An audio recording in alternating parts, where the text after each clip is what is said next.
Magandang araw at magandang buhay, lalo na sa ating mga minamahal na mga senior citizens at makakarinig ng balitang ito. Sa araw po na ito ay meron tayong update patungkol po sa benepisyo na makukuha ng ating mga minamahal na mga senior citizens. Attention mga senior citizens, may payout releasing na, payout schedule April 20, 2026. Alamin natin ang buong detalye sa balitang ito. Sa araw na ito, makukuha ninyo ang mga impormasyon na mga lugar kung saan may magaganap na payout sa social pension for indigent senior citizens. Pangalawa, saan po ba magaganap ang inyong payout? Pangatlo, ano ang oras ng inyong payout? Pang-apat, ano ba ang mga requirements na dapat mong ready? At panglima, mga dagdag kalaman patungkol po dito. Kaya naman, inaanyayahan kita na tapusin mo ang video na ito hanggang sa dulo nang sa gayon makuha mo ang punto ng video kong ito.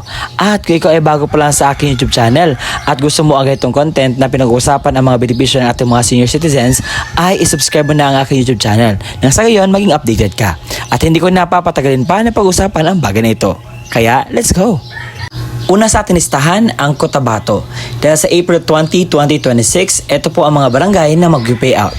Sa Barangay Poblasyon, ang payout venue ay sa Municipal Gym, Barangay Cuyapon sa Barangay Covered Court, Barangay Katidtuan sa Barangay Covered Court, Barangay Kaligasan, Barangay Covered Court, Barangay Magatos, Barangay Covered Court, Barangay Malamute, Barangay Covered Court, Barangay Osia sa Barangay Covered Court, Barangay Lower Paatan sa Barangay Covered Court at Barangay Upper Paatan sa Barangay Covered Court. Magaganap ang inyong pong payout sa Social Pension for Indigent Senior Citizens first quarter 2026.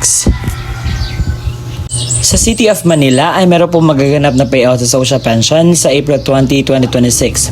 Sa Barangay 561 to 567, alas 8 hanggang 10 ng umaga. Sa Barangay 568 to 574, alas 10 hanggang 12 ng tanghali. Sa Barangay 575 hanggang 586, ang payout time ay sa 1 hanggang 3 ng hapon. Sa Dapitan Sports Complex po magaganap ito. Sa Caloocan ay meron pong magaganap na payout sa April 20, 2026 sa mga barangay na ito. Sa alas 10 hanggang 11 ng umaga, ang Barangay 143 hanggang 149 sa Barangay 102 Covered Court ang payout. Sa alas 11 hanggang 12 ng tanghali, sa Barangay 150 hanggang 156 sa Barangay 102 Covered Court. Sa alas 12 ng tanghali hanggang alas 1 ng hapon, ang Barangay 157 hanggang 160 sa Barangay 102 Covered Court. Launas 2 hanggang hapon naman, ang Barangay 161 hanggang 164 sa Barangay 102 Covered Court po ang payout. Sa munisipalidad ng Kumalarang ay meron po magaganap na payout sa April 20, 2026. Sa alas 8 hanggang 12 ng tanghali, ang Barangay Bugayo at Barangay Limamawan sa Barangay Bugayo Covered Court. Sa Barangay Bulisong sa Bulisong Covered Court, Barangay Buwalan sa Buwalan Covered Court, Barangay Gusom sa Gusom Covered Court, Barangay Kitaan Dagat sa Kitaan Dagat Covered Court, sa Barangay Buyugan West sa Buyugan West Covered Court, Barangay Suminalom sa Suminalom Covered Court, Barangay Salagmanok sa Salagmanok Covered Court. Sa hapon naman, alauna hanggang 5 ng hapon, ito po ang mga barangay na mag-payout. Sa Barangay Pangi Covered Court, Barangay Mahayahay sa Bayahay Covered Court, Barangay Sikade or Sikade sa Sikade or Sikade Covered Court, Barangay Gawil sa Gawil Covered Court, Barangay Buyugan East sa Buyugan East Covered Court, Barangay Lantawan sa Lantawan Covered Court, at Barangay Pikanan sa Pikanan Covered Court po magaganap ang inyong pong payout. Sa MSWD ng Kapatagan ay meron po magaganap na payout sa April 20, 2026 sa venue po ng Butadon Covered Court, ang Barangay Butadon na may 311 pensioners. Sa Butadon Covered Court pa rin ang Barangay San Isidro Santa Cruz, ang San Isidro na may 32 pensioners, sa Santa Cruz na may 84 pensioners, sa Barangay Dunggoan na may 188 pensioners, sa Butadon Covered Court, sa Barangay Malinas na may 57 pensioners, at Barangay Suso na may 50 pensioners. Sa Municipal Gymnasium po ang payout.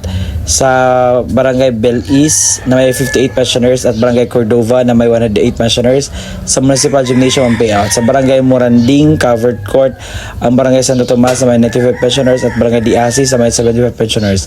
Ang Barangay Maranding na may 176 pensioners, sa Maranding Covered Court po ang inyo pong payout magaganap. Sa April 20, 2026, ang Barangay Benigno na may 155 pensioners, whole day po ang inyong payout. Sa Barangay Bato na may 71 pensioners. Sa Barangay Mandi na may 312 pensioners. Ang inyong pong payout ay sa Mandi CC. Sa whole day po ito. Sa Barangay Bituon, sa mga Barangay Katalunan Covered Court na may 164 pensioners. Morning po ang payout ninyo. At Barangay Katalunan na may 172 pensioners. Sa Katalunan Covered Court, morning po ang inyong payout.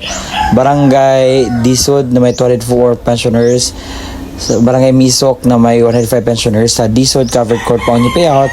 At afternoon po ito magaganap. Sa Samar ay meron po magaganap na payout sa April 20, 2026 sa Barangay sa alas 8 hanggang alas 11 ng umaga sa Barangay Libertad, Barangay Kabugaw, Barangay Gayondato, Barangay Poblacion 1 and 2 at Barangay Mancol at Tumugbong. Sa hapon naman, alauna siguro ng hapon ng Barangay Kanyaki, Barangay Ankihana, Barangay Aurora, Barangay Arenas, Barangay Rosalim at Barangay San Juan. Ang kumpletong detalye sa magaganap po na payout sa social pension for indigent senior citizens sa araw po na aking sinasabi. At baka may nagtatanong sa akin, Sir, totoo po ba itong sinasabi ninyo? Baka po ma-scam kami. Ang lahat po ng aking ibinabalita sa inyo ay totoo pong mangyayari. At Sir, bakit wala po ang aming lugar dyan? So kung hindi nyo nakita ang inyong lugar sa aking vlog, ang pwede nyo pong gawin ay pumunta kayo sa pinakamalapit na barangay sa inyo at tanungin po ang update, kailan po ba at lahat ng impormasyon na kinakailangan mo. Dahil hindi lahat ng mga lugar ay nagpo-post dito sa online na kung saan dito ako nagre-research. Ang nakikita ko lang po yung mga barangay mismo na nagpo-post dito at binavlog ko nang sa gayon po maging aware po kayo. So kung may mga barangay man kayo na hindi masyadong nagpo-post online, so pwede nyo pong puntahan dyan nang sa gayon ay maging updated po kayo. Okay?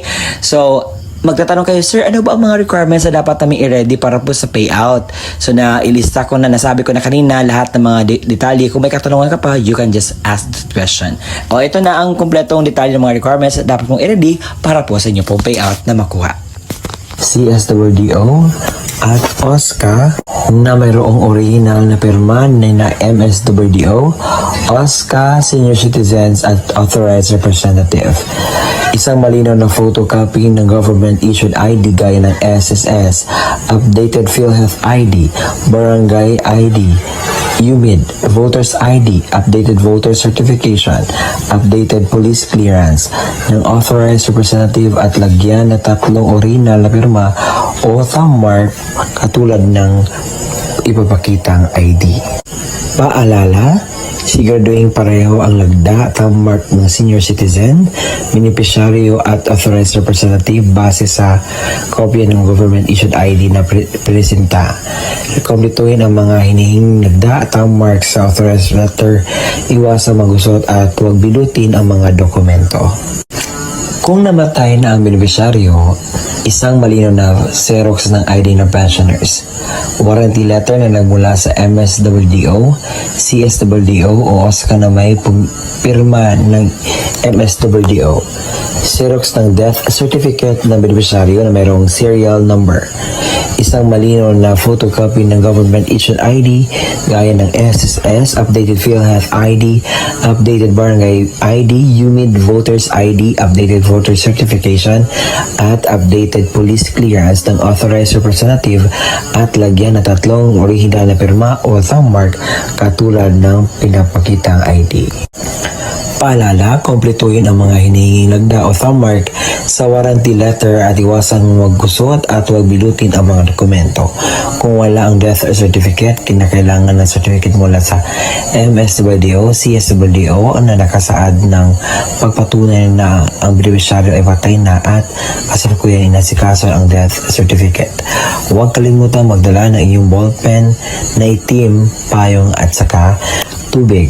At kung meron na doon na po kayo sa payout, kinakailangan niyo pong gawin ito. Kinakailangan kumain muna kayo before pupunta sa payout. Magdala ng sariling ballpen, inumin at gamot kung kinakailangan.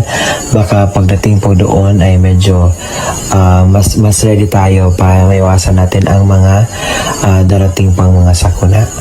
At ang gagawin niyo po is magpila po sumunod sa mga alituntunin ng payout. na sana'y nakuhanan niyo po ng aral, impormasyong tama ang vlog na ginawa ko ngayon. Ang purpose lamang po nito is to aware you about the happenings and the benefits na makukuha ninyo sa bigay po ng ating gobyerno. Kaya naman, kung nakita at napakinggan ninyo ang balitang ito na urgent po at kinakailangan yung puntahan, kinakailangan yung i-clear, kung ano man yung dapat yung i-ready, gawin nyo na po yan ngayon. No? Sa gayon po ay makuha nyo po ang inyo pong benepisyo na galing po sa ating gobyerno. And congratulations po sa lahat po ng mga makakatanggap ng pension at makukuha ng kanilang payout.